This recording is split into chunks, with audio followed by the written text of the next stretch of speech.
Innal hamdalillah nahmaduhu wa nasta'inuhu wa nastaghfiruh wa na'udzu billahi min shururi anfusina wa min sayyiati a'malina.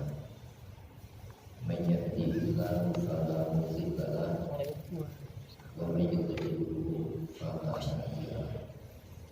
Asyhadu an la ilaha illallah wahdahu la syarika lahu wa asyhadu anna Muhammadan abduhu wa rasuluh la nabiyya wa la rasulullah ba'da.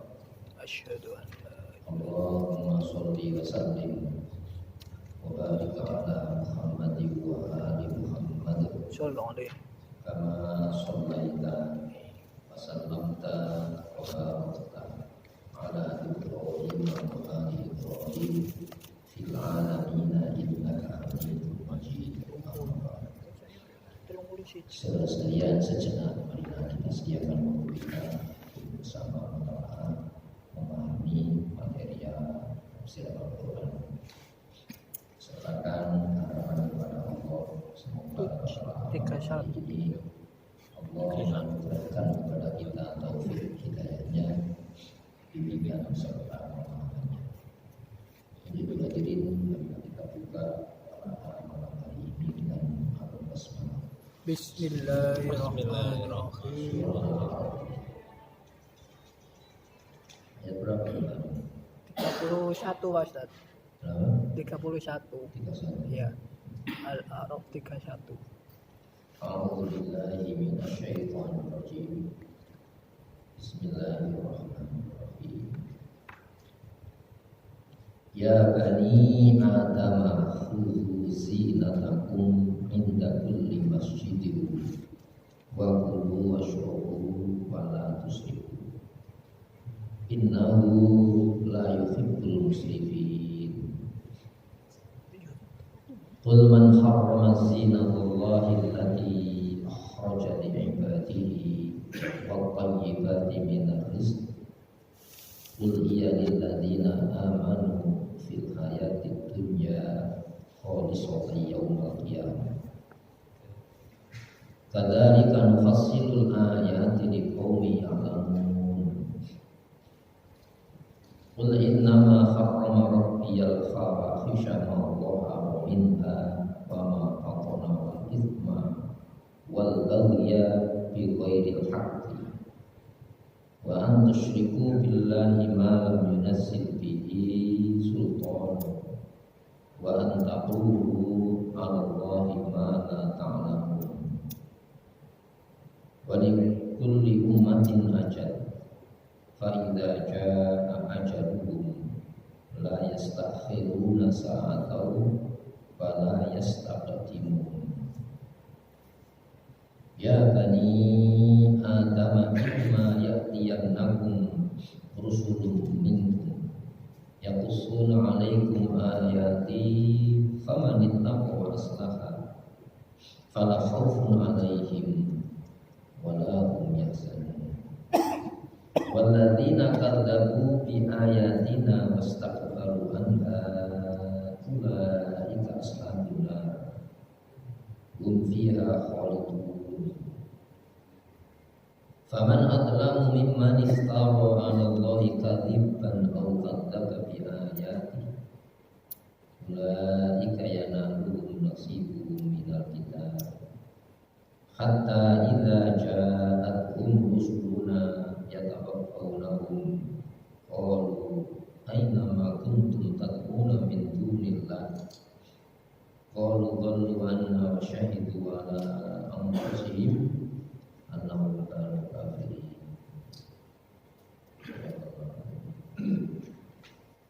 Saudara sekalian, sebelumnya dibahas tentang pengelompokan manusia saat di akhir nanti,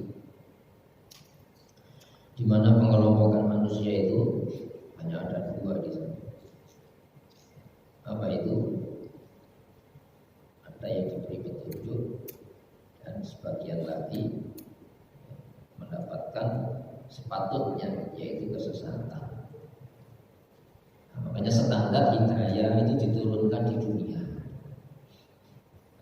sehingga dengan hidayah petunjuk itu kita bisa mengenal kegiatan yang kita jalani ini benar sesuai dengan standar Allah. Jadi yang kita tinggalkan itu memang benar-benar larangan Allah, yang kita jalani itu memang benar-benar perintah Allah. Itu yang dinilai nanti, bukan gagal berhasil. Sehingga standar nilai dalam menilai sesuatu benar salah, gitu ya, itu Islam. Makanya innaddin indallah, pegangan yang diturunkan milik Allah itu Islam. Sehingga wa may yabtaghi, siapa yang mencari ya, ghairu islami dinan, selain Islam sebagai standar kebenaran, falan yuqbal, maka tidak akan, itu tidak akan diterima minhu, dari orang yang mencari standar kebenaran tadi ya. Wa huwa fil akhirati minal khasirin, kelak di akhirat termasuk orang-orang yang rugi. Kenapa kok rugi? Dia berbuat baik tapi tidak benar.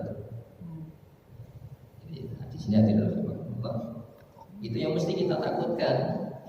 Jangan gagalnya yang kita takutkan, jangan tidak berhasilnya yang kita takutkan.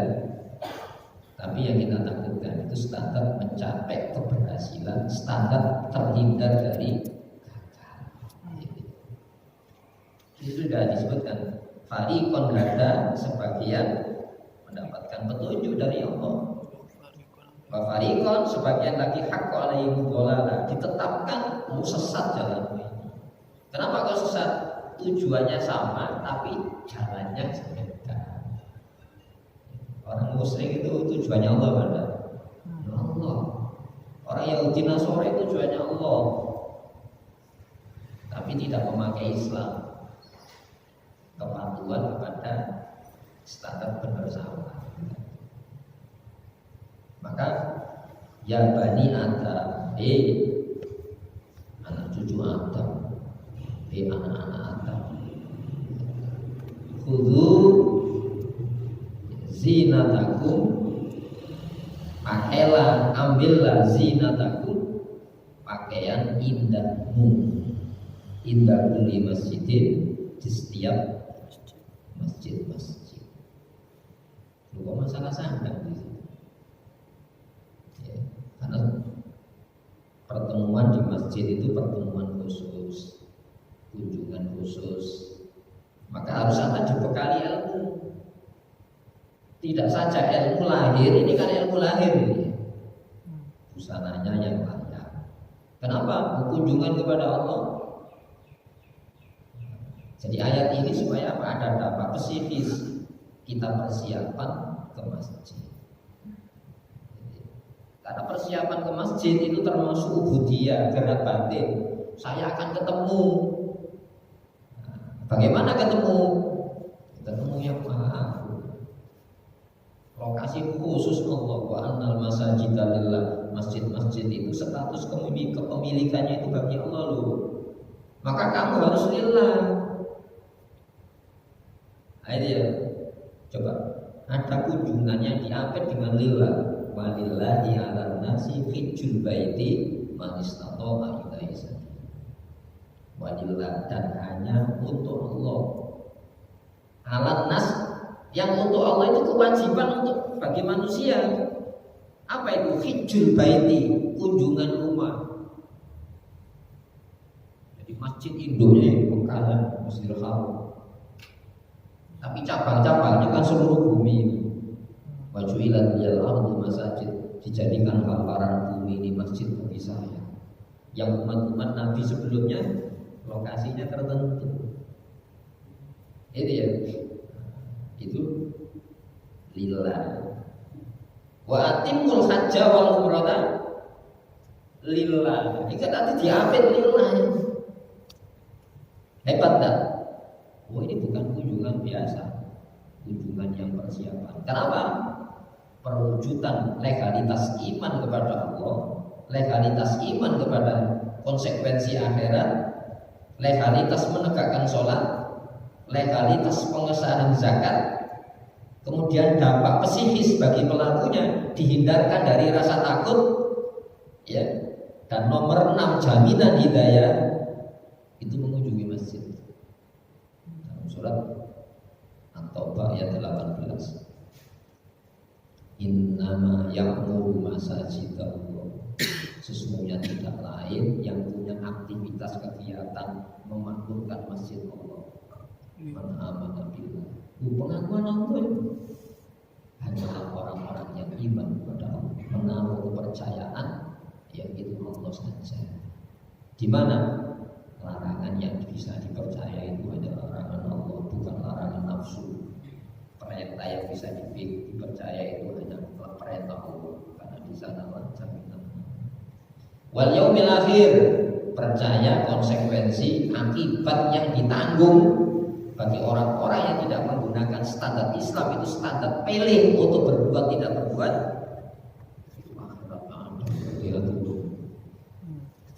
Wa qoma sholat wa ata zakat, diakui menegakkan sholat, diakui menunaikan zakatnya.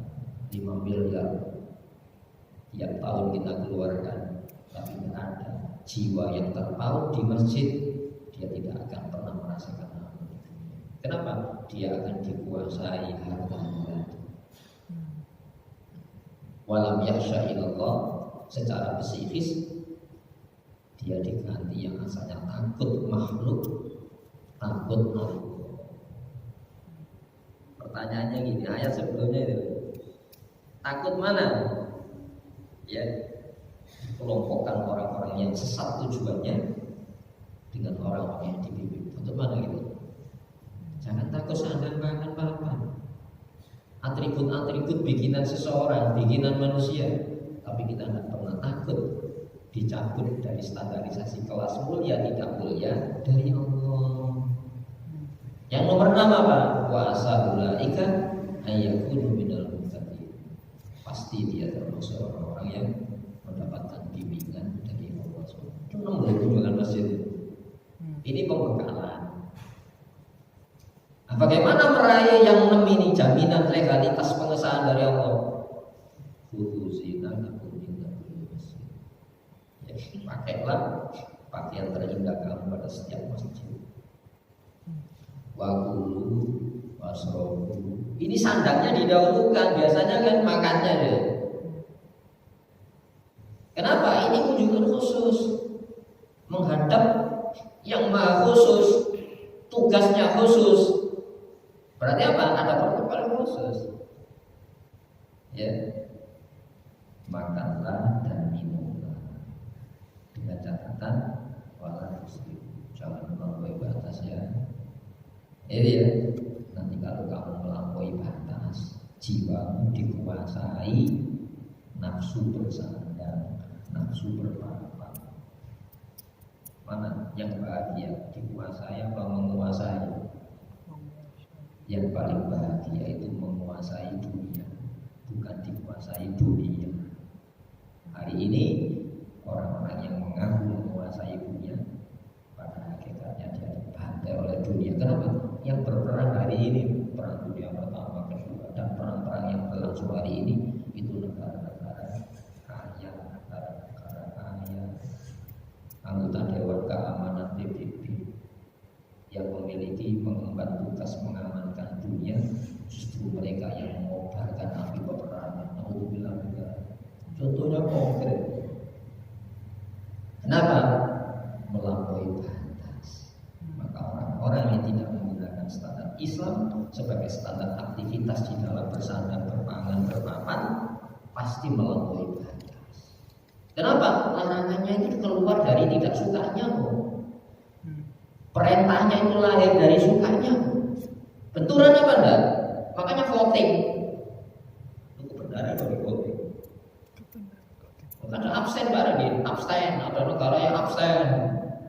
Kalau tidak disetujui negara 6 ini, batal semuanya undang-undang dunia ini. Itu kebenaran kalau abstain bareng itu. Ada Ada hak veto barang dari mana? Kalau sesuai dengan apa?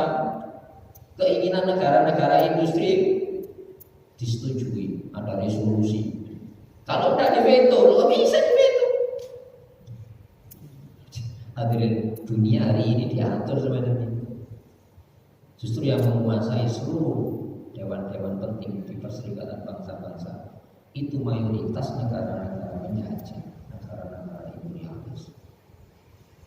Maka ada seorang pendiri negara Pakistan, dia lama hidup di Jerman, seorang filosof Muslim, namanya Sir Muhammad Iqbal. Ketika PBB didirikan, apa komentar Muhammad Iqbal? Negara-negara pencuri yang mendirikan organisasi. Sekarang ini kan terjadi pencurian terus. Itu ya, Masya Allah. Ini kesadaran Quran. Risikonya kalau tidak kau gunakan memfasilitasi ibadah, semua fasilitas sandang, pangan, makan itu akan menguasai jiwa kamu, sehingga bobot nilai kemanusiaannya hilang. Bagaimana cara menumbuhkan nilai-nilai bobot kemanusiaan? Gunakan fasilitas yang Allah beri untuk memodali taat. Gunakan taat. Innahu, sesungguhnya dia, Bani Adam, cucu Adam, Allah itu la yuhibbul musrifin, tidak suka, tidak mencintai musrifin, pelaku-pelaku yang melampaui batas di dalam bersandar, berpangan, berlapa. Makanya dibikin standar aturan, jangan lakukan, jangan ngawur itu. Kalau ngawur itu tadi, yang senang jadi materi perintah, yang tidak senang jadi materi larangan. Lu Allah itu kan dalam surat Al-Kahfi, wala yusyriku fi hukmihi ahada. Allah tidak pernah melibatkan seseorang lahirnya hukum Islam, tidak pernah, mandiri. Berikutnya pertanyaannya gini, tegaskan ya Muhammad, man harrama zinatullah. Siapa sih yang mengharamkan ya perhiasan keindahan Allah? Yang indah-indah itu tidak ada yang mengharamkan. Ini ya, standarnya sudah jelas. Ya ayyuhan nasu kulu mimma fil ardi halalan thayyiban. Di manusia konsumsilah segala apa yang di bumi ini semuanya. Tapi apa? Status hukumnya halal. Materianya apa? Thayyiban, baik. Loh, berarti ada baik yang tidak halal. Iya. Kalau itu sampai membahayakan pengkonsumsinya, babi itu kan haram materialnya, melebihi batas atau tidak, tidak boleh tetap. Tapi dalam kondisional, tidak ada makanan lain untuk mempertahankan hidup, boleh. Tapi tidak merubah status hukumnya, boleh bagi tertentu. Itu pun ya jangan melampaui batas. Tapi statusnya kan tidak berubah. Kondisional, babi itu boleh dikonsumsi, tapi hukumnya tetap haram. Tapi halal bagi orang-orang yang hidup di daerah memang tidak ada makanan lain, yang adanya babi. Tapi tidak boleh mumpung, hanya mempertahankan hidup waktu itu.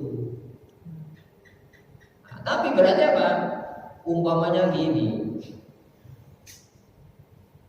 kita makan sampai banyak dimasuki terus, jadi haram enggak? Tindakannya itu haram.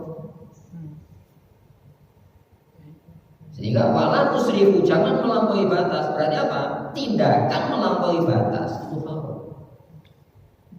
Perbuatannya kan, meskipun yang dikonsumsi halal. Sebab ada ayat itu yang menohok itu. Wala tubadzir tabdzira, jangan kau tabdzir, menghambur-hamburkan ya harta untuk sandang pangan papan, Jangan mengatur-atur. Jadi innal mubadzirina, sesungguhnya mubadzir. Innal mubadzirina. Mubadzir itu orang apa? Pelaku. Kan keberadaan mereka itu ikhwan syayatin, dulu setan. Itu kan bahasa Allah ya. Allah itu menggunakan bahasa diplomatis. Ada kambing saudaranya ayam, ada orang. Pelaku mubadzir itu dulu setan. Berarti apa? Ya setan ya. Kembali lagi. Allah itu tidak suka, artinya benci Allah itu orang-orang yang melampaui batas dari standar hukum Islam di dalam mengupayakan adanya sandang pangan papan dan kebutuhan-kebutuhan yang lain.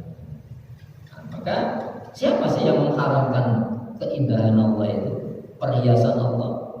Allati akhraja li ibadi, yang Allah keluarkan secara khusus li ibadi, bagi hamba-hamba. Masa Allah itu memfasilitasi penentangnya? Tidak mungkin Allah memfasilitasi penentangnya, berarti kan bandani ya. Ada anak bandanya orang tua, orang tua bandanya anak. Kamu kemana? Ini jambret pak. Ini sepeda motor, jangan sepeda motor lagi. Udah iso lari kenceng, pokoknya sepeda motor mobil. Mulai jambret, lari kenceng. Itu ayam berbeda. Allah itu sayang saat melarang. Allah itu sayang saat mereka. Itu ya. Padahal Allah tidak memetik keuntungan maupun kerugian saat standar pelaku ini dijalani oleh manusia itu semata sayangnya Allah. Wat-thayyibat, dan hal-hal yang baik tidak saja halal secara hukum, tapi bagi pemakainya tidak mengganggu fisik maupun psikisnya. Itu thayyibat. Contohnya gini, saya terkena penyakit pabrik gula. Berarti gula itu gimana? Bagi saya ya, dikonsumsi terus tanpa batas. Itu thayyibat tak? Gula itu tidak thayyibat.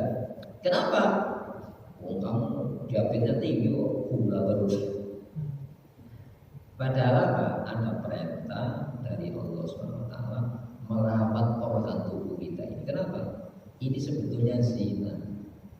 Organ tubuh itu zina. Maknanya zina keindahan. Untuk apa? Menjalani praktek menjalankan hukum Islam. Praktek menjalankan hukum Islam itu namanya ibadah. Ibadah itu semua aktivitas yang disepakati oleh hukum Islam.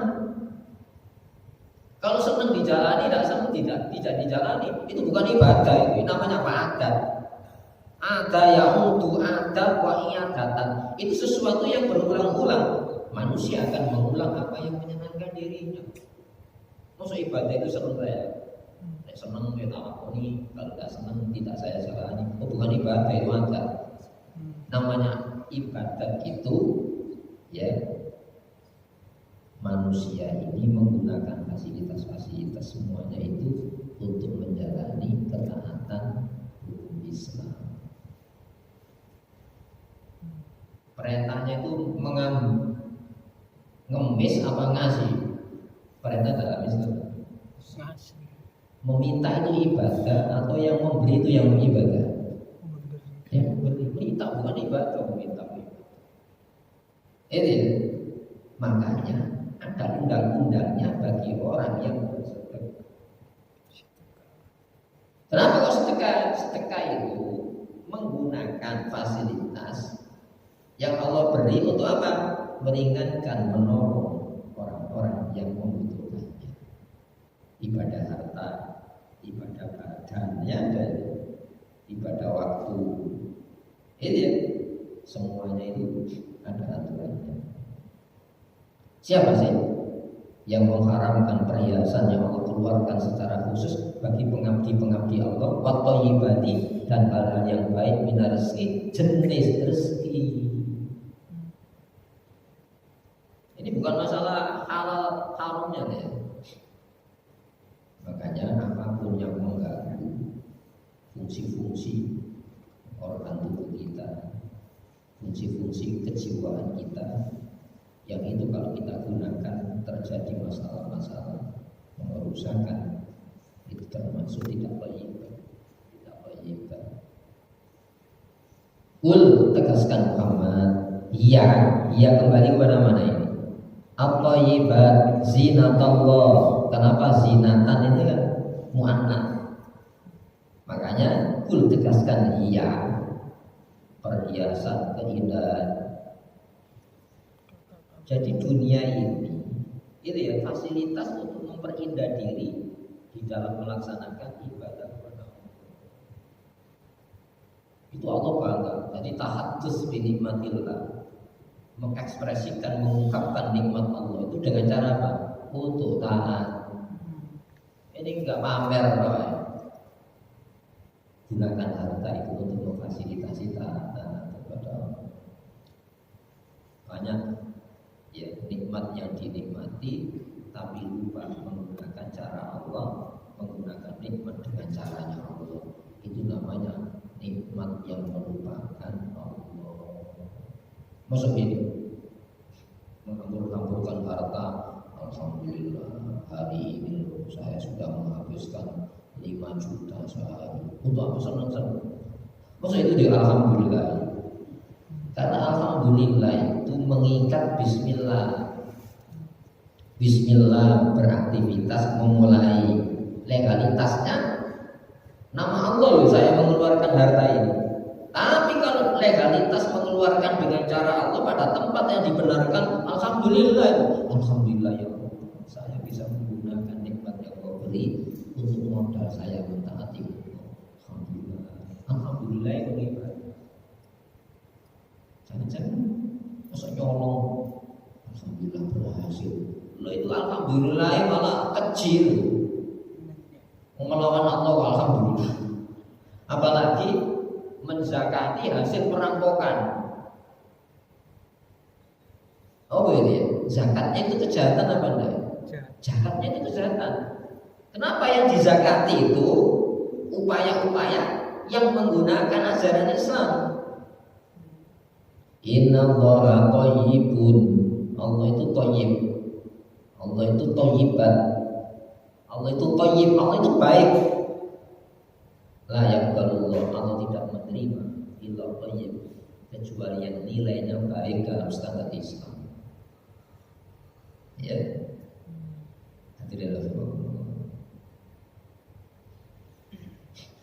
Kul tegaskan ya berbagai macam bentuk perhiasan keindahan baik sandang pangan papan bersolek diri lilladzina amanu khusus bagi orang-orang yang mempercayai Allah.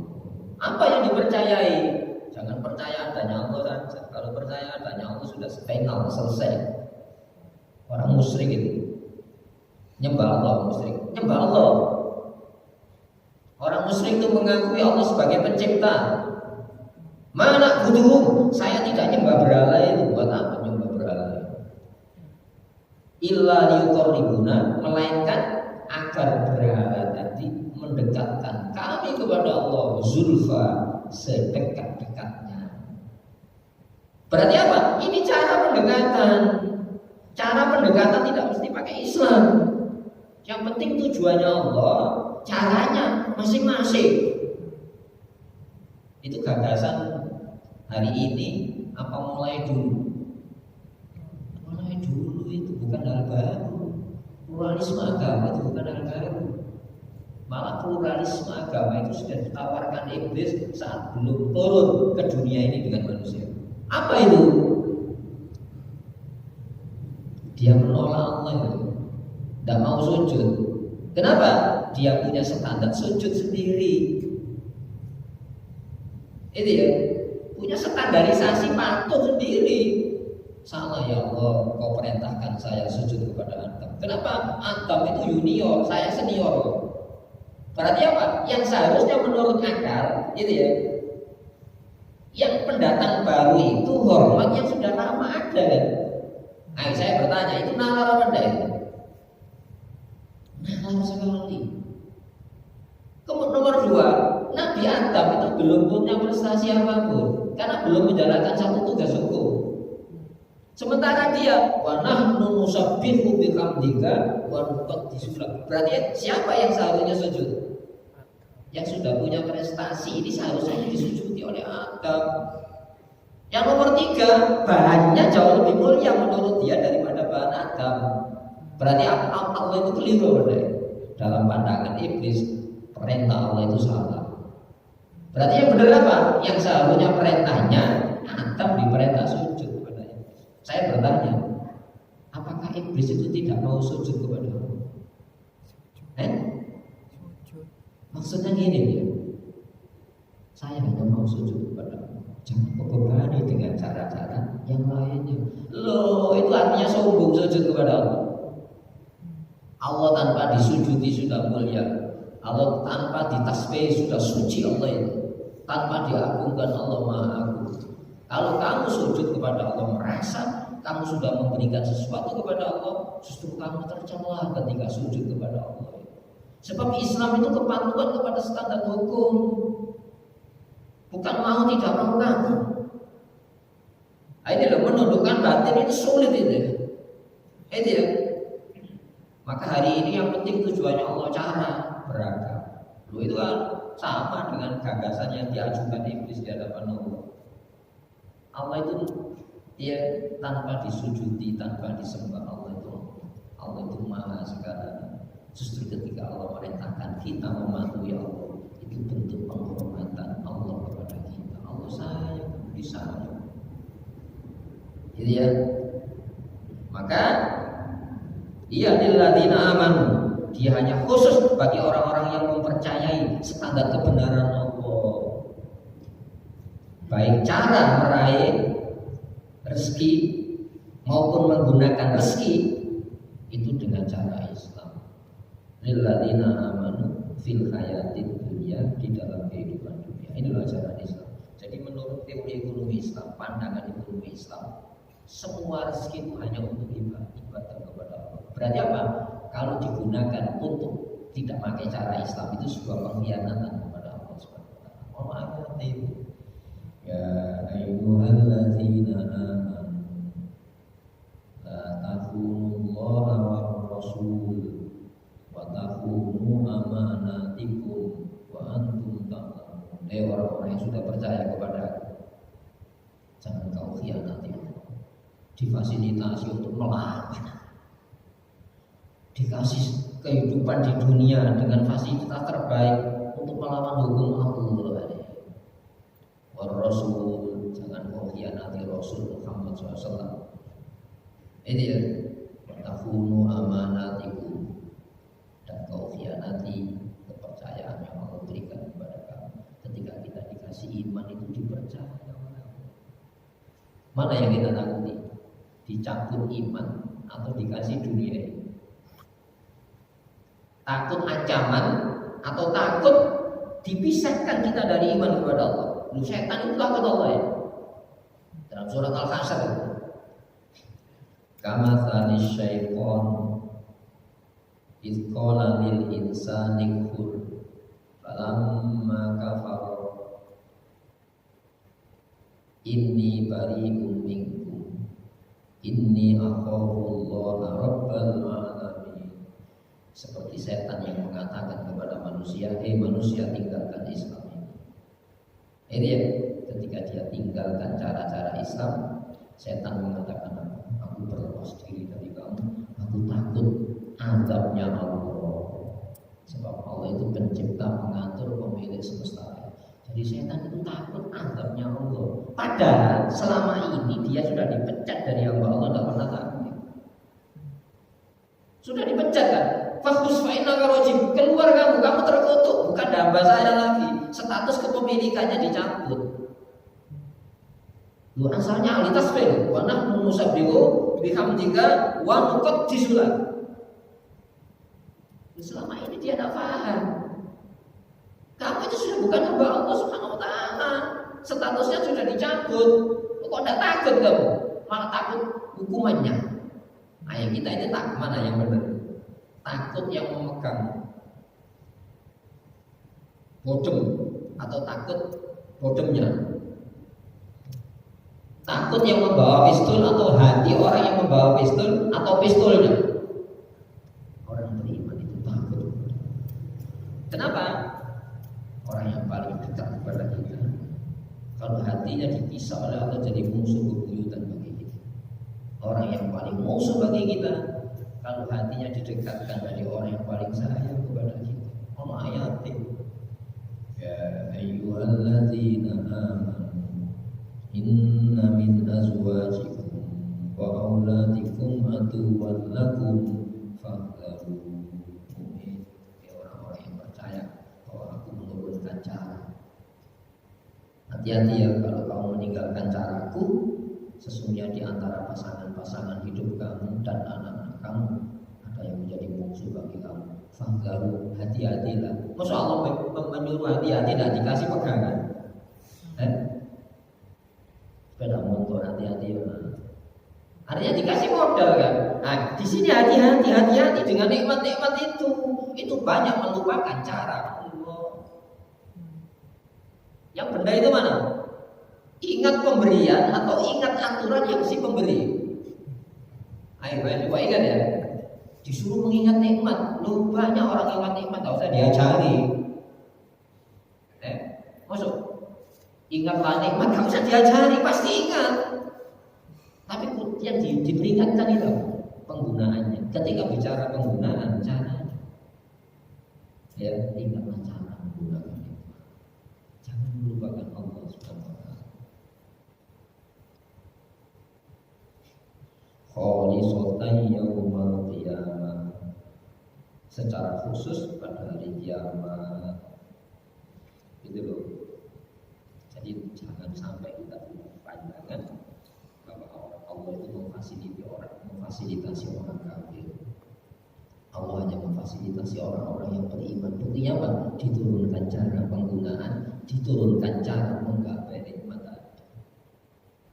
Caranya Islam, peruntukannya untuk mematuhi ajaran Allah, mematuhi Allah lewat ajaran Islam. Jadi khusus di hari kiamat untuk orang beriman. Makanya jangan sampai dihambur-hamburkan di dunia. Ketika keinginan kita tidak dipenuhi Allah di dalam taat, saya yakin itu disediakan Allah di akhirat nanti. Kenapa? Banyak diselamatkan akhirat justru karena kita tidak dituruti keinginan kita saat taat kepada Allah. Sangka baik kepada Allah. Ya, kita di pihak Allah itu dikasih kesulitan. Saya yakin supaya akhirat kita tidak sulit. Orang kafir dikasih dunia itu untuk apa? Untuk menyulitkan. Ya. Orang kafir dikasih kenikmatan dunia. La tahsabu khairul lakum bal huwa syarrun lakum. Jangan kau kira di dunia bagi mereka itu untuk kebaikan mereka. Justru untuk tambah sulitnya akhiratnya. Makanya Rasulullah memberikan pembandingan gini. Ad-dunya sijnul mu'min wa jannatul kafir. Ini dunia ini penjara bagi orang mukmin, surga bagi orang kafir. Maknanya apa? Jangan keliru. Ayat ini tidak ngono kok. Kenikmatan dunia itu untuk orang yang beriman kepada Allah. Karena apa? Hanya orang beriman yang menggunakan nikmat untuk taat dengan cara Islam. Ini ya. Lalu bagaimana Allah mengatakan dunia ini penjara bagi orang mukmin? Maksudnya apa? Sebahagia orang mukmin dibanding bahagianya akhirat. Bahagia di dunia ini neraka bagi orang beriman. Ini ya. Jadi andaikan orang mukmin lahir sampai mati, itu ya semuanya bahagia. Itu neraka dibanding kebahagiaan yang akhirat. Sebaliknya, wa jannatul kafir. Dunia itu surga bagi orang kafir. Orang kafir yang paling menderita dibanding penderitaan akhirat. Dia memandang enak menderita dulu si surga. Kenapa? Kalau hukumnya wa inna yauma inda rabbika ka'alfi alfi sanatin mimma ta'udun. Sesungguhnya sehari di akhirat itu 1000 tahun di sana. Ini pandangan hidup. Itu ya. Jangan punya pandangan hidup yang sempit. Ketika kita punya pandangan hidup, ya celaka itu dunia, bahagia dunia. Kita sempit, kita akan dikuasai dunia. Makanya mumpung. Beda mumpungnya orang mukmin. Mumpung di dunia singkat dan itu menentukan selama-lamanya. Mumpung kita hidup di dunia, ayo ikut Allah, ikut caranya Islam. Orang kafir kan mumpung ayo sekarang bukan itu kan. Oh jangan gitu. Sama-sama mumpungnya. Kadzalika nufassilul ayat. Demikianlah kami jelaskan bukti-bukti liqaumi ya'lamun bagi orang-orang yang mengetahui. Ya itu ya. Jadi landasan pengetahuan kita ini apa? Kita tidak tahu kalau tidak diberitahu. Batas pengetahuan manusia itu apa? Saya tidak tahu. Nah, supaya tahu, saya mencari tahu. Di mana cara mencari tahunya? Sudah diinformasikan dalam Quran ini sebagai pandangan hidup. Batas pengetahuan manusia itu apa sih? Saya tidak tahu. Saya tidak tahu itu kan pengetahuan. Berarti apa konsekuensinya? Saya harus mencari tahu. Bagaimana saya mencari tahu yang mutlak, yang tidak campur dengan akal? Yang diberitahu. Rasulullah yang disuruh ya. Ini ya. Ikro baca.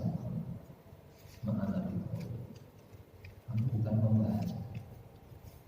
Kalau memang saya baca, Ikro bismi rabbikal ladzi khalaqal insana min 'alaq. Ikro semenjak itu setelah itu turun ajaran-ajaran yang diberitahukan oleh Allah sebagai pandangan hidup. Hadirin rahimakumullah. Di kaum yang namun bagi orang-orang yang mengetahui bahwa dirinya itu tidak tahu. Ini Imam Al-Ghazali yang menemukan itu dari Quran, bukan Rene Descartes, filosuf Prancis, bukan. Itu karya asli Al-Ghazali, itu ditemukan di perpustakaan apa? Prancis sana. Apa dasar pengetahuannya? Apa? Batas pengetahuan manusia saya tidak tahu. Nah, supaya tahu, saya mencari pengetahuan itu. Sebab apa? Ketika saya tidak tahu, itu sebuah pengetahuan. Makanya surat pertama yang turun, surat Al-Alaq, perintah ini. Coba cari agama yang mengajarkan semacam itu. Makanya Al-Quran itu disebut Alkitab, kumpulan berbagai macam masalah dan jawabannya. Dari kata takat taba itu berkumpul. Huruf dikumpulkan jadi kata dihimpun jadi kalimat. Kalimat mengandung pesan itu disuruh berpikir. Dan ada bukti-bukti kuat. Jadi ya. Kul tegaskan lagi Muhammad, katakan, tegaskan. Innama sesungguhnya hanyalah harrama Rabbi, pengatur, pencipta, pemeliharaku, hanyalah mengharamkan al-fawahish, segala perbuatan keji. Apa perbuatan keji? Apapun perbuatan yang memuaskan nafsu syahwat. Syahwat bersandar, syahwat berpangan, syahwat berperapan. Tanpa cara kan? Tanpa cara. Orang yang dikendalikan syahwat itu tanpa cara. Makanya orang kafir sebutkan apa? Zalika bi'annahum qaumul la yaqilun. Karena mereka itu orang yang tidak menggunakan akal, menggunakan apa? Nafsunya. Jadi akalnya itu dikendalikan oleh perut dan di bawah perutnya. Berarti dorongan yang seharusnya di atas ini ke bawah, pengendalinya akal. Akal dikasih program wahyu, disuruh berpikir supaya apa? Kepentingan perut dan di bawah perut itu bukan yang mengendalikan itu. Makanya manusia posturnya kan begini. Coba binatang kan gini binatang. Akalnya di mana? Didorong oleh perut dan di bawah perutnya kan. Laqad khalaqnal insana fi ahsani taqwim. Sungguh kami ciptakan manusia dalam postur jejak terbaik manusia. Masya Allah. Hadirin rahimakumullah.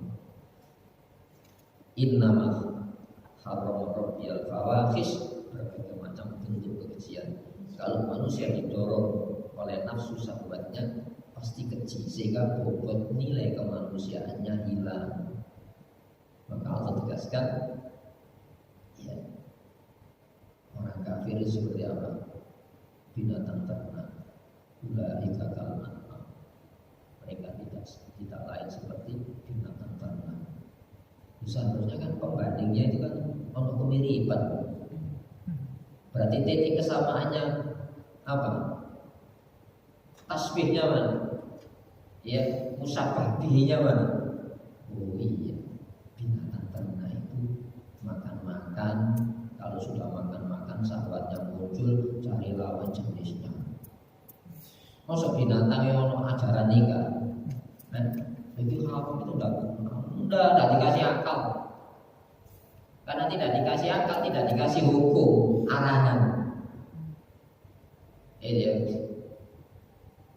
Mulai gagalan, bahkan jauh lebih sesat. Kenapa? Binatang tidak punya kreativitas akal mengembangkan jenis-jenis kejahatannya. Oh, binatang jahat, nggak ono. Binatang kok penjahat. Hadirin rahimakumullah. Maka fawahis keji apapun tindakan yang didorong oleh kepentingan syahwat sandang pangan papan. Madharo yang terlihat nyata. Apa yang terlihat nyata? Itu tadi, larangannya bukan larangan Allah, perintahnya bukan perintah Allah. Berarti apa? Perintah siapa? Perintah sahabat apa perintah Allah? Karena dia berkreativitas akal, berpikir bagaimana puas, padahal tidak ada puas. Yang namanya nafsu itu tidak mengenal puas, tidak. Itu ya. Makanya dikasih akal itu untuk mencerna. Cernaan larangan Allah itu, cernaan perintah Allah itu. Jangan mencari bahan pencernaan, cernanya baik. Ini yang dicerna, senang tidak senangnya. Makanya ada teknologinya. Itu ya. Binatang tidak mengenal teknologi, entertainment tidak mengenal, teknologi sandang tidak ada, teknologi pangan papan tidak ada. Kenapa? Tidak punya akal. Makanya balhum adol. Kenapa? Manusia didukung teknologi kejahatannya. Macan berburu dengan apa? Mulai dulu kan mengejar, menerkam, gigit, mencapik itu. Oh, macan itu musim dingin tidak bisa berburu. Ternak kambing lah, jauh tidak bisa berburu, dingin berburu. Tidak ada. Maka teknologi peternakan, teknologi sandang itu hanya manusia. Madharo yang nampak. Apa yang nampak? Ya, kekejian apapun itu disebut keji, manakala yang dijalani itu bukan perintah Allah, yang ditinggalkan itu bukan larangan Allah. Kalau itu siapa?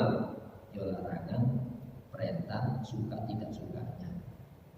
Dalam rangka apa? Memenuhi hajat-hajat sandang pangan bapaknya. Minha diantaranya wama batona, dan yang batin. Ya ini ya, kekejian lahir batin. Kalau kekejian lahir bisa dilihat, oh Masya Allah, manusia dikendalikan oleh nafsu syahwat, lebih dulu senang lawan jenisnya, syahwat perutnya, syahwat bersandang bermapan, sehingga mode-modenya luar biasa. Orang pakai busana kan menutup aurat, itu enggak. Ini busana menutup aurat, dikatakan menutup aurat kok kelihatan. Untuk apa? Menampakkan lekuk-lekuk keindahan tubuhnya. Padahal itu menghubungi itu. Itu ya. Masya Allah. Coba teknologi sandang, didukung teknologi rancang mode, sudah keluar. Sehingga Rasulullah pernah mengatakan ini. Ya. Betapa banyak orang yang berbusana, tapi sebetulnya telanjang. Jadi ibadah kepada Allah itu menutup aurat, bukan sekedar menutup aurat, mengenal keindahan mode busana. Itu tidak melawan kodrat ajaran Allah. Masa kita disuruh nutup pakai gelangsing? Jadi wanita pakai gelangsing, Kayak kok ini redo, keindahannya mana? Zina itu kan keindahan. Yang penting model tidak menentukan, tapi secara syariat memenuhi. Oh, ini lekuk-lekuk tubuh tertentu, tanpa menghilangkan unsur-unsur estetikanya. Cara ini sama ada estetikanya itu ada. Pemilihan warna, boleh kamu milih warna. Pemilihan mode pakaian boleh, tapi tetap auratnya itu tertutup. Aurat lelaki maupun perempuan. Ajaran Allah itu. Apa yang batin? Itu tadi keinginan-keinginan yang sifatnya syahwat. Batin. Contohnya gini, membebaskan pandangan kita kepada aurat yang tidak dihalalkan. Itu kan ketok. Itu ya. Tapi Allah itu maha sayang. Apapun keinginan keji yang belum dilakukan itu tidak dinilai dosa karena sayang Allah. Kalau dilakukan nilainya 1. Kalau punya niatan buruk tidak dilakukan itu dinilai 1. Dan sampai tak terhingga. Kenapa dia cegah keinginannya untuk jalan? Masya Allah. Kalau di kebaikan diniatkan dijalani 10 sampai tak terhingga. Itu ajaran Allah. Makanya Allah itu sayang kepada manusia. Kalau Allah menggunakan standar keadilan, tidak ada manusia yang selamat. Itu sudah saya. Hadirin rahimakumullah. Semoga apa yang kita lakukan dijadikan hidayah bimbingan bagi kita. Allah SWT. Pada kalau seperti Amin.